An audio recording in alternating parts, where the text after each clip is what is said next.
মার্কিন ডলার ছেড়ে চীনা মুদ্রায় তেল বিক্রির কঠিন হুঁশিয়ারি দিয়েছে সংযুক্ত আরব আমিরাত। মধ্যপ্রাচ্য ঘিরে বৈশ্বিক অচলাবস্থার মধ্যেই যুক্তরাষ্ট্রের প্রতি এই কঠিন বার্তাকে আন্তর্জাতিক জ্বালানি বাজারে নতুন অস্থিরতার ইঙ্গিত হিসেবেই দেখছেন বিশ্লেষকরা।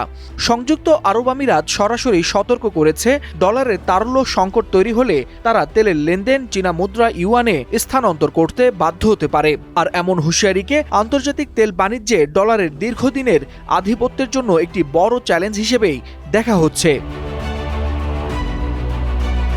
ওয়াশিংটনে আইএমএফ ও বিশ্বব্যাংকের বৈঠকের ফাঁকে মার্কিন ট্রেজারি ও ফেডারেল রিজার্ভ কর্মকর্তাদের সঙ্গে আলোচনায় আমিরাতের কেন্দ্রীয় ব্যাংকের গভর্নর খালেদ মোহাম্মদ বালামা একটি কারেন্সি সোয়াপ লাইনের প্রস্তাব তোলেন। জরুরি পরিস্থিতিতে সরাসরি ডলার সহায়তা পাওয়ার এই অনুরোধের মধ্যেই লুকিয়ে আছে আর্থিক নিরাপত্তা নিয়ে দেশটির উদ্বেগ। আমিরাতের দাবি, ইরানকে ঘিরে যুক্তরাষ্ট্রের পদক্ষেপ তাদের এমন এক সংঘাতের মুখে ঠেলে দিয়েছে যা তারা নিজেরা বেছে নেয়নি।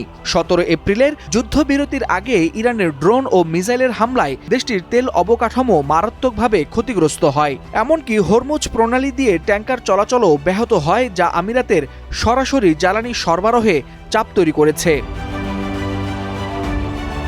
বিশ্লেষকরা বলছেন, তেলের লেনদেন ইউয়ানে শুরু হলে তা শুধু অর্থনৈতিক নয়, কৌশলগত ভারসাম্যেও বড় পরিবর্তন আনতে পারে।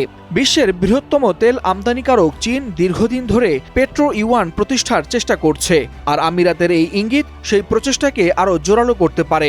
তবে বাস্তবতায় রয়েছে মারাত্মক ঝুঁকিও। আমিরাতের মুদ্রা দিরহাম সরাসরি ডলারের সঙ্গে সংযুক্ত, ফলে তেলের আয় অন্য মুদ্রায় এলে আর্থিক স্থিতিশীলতা নড়বড়ে হতে পারে, বাড়তে পারে দেশটিতে ভয়াবহ অর্থ পাচারের প্রবণতা।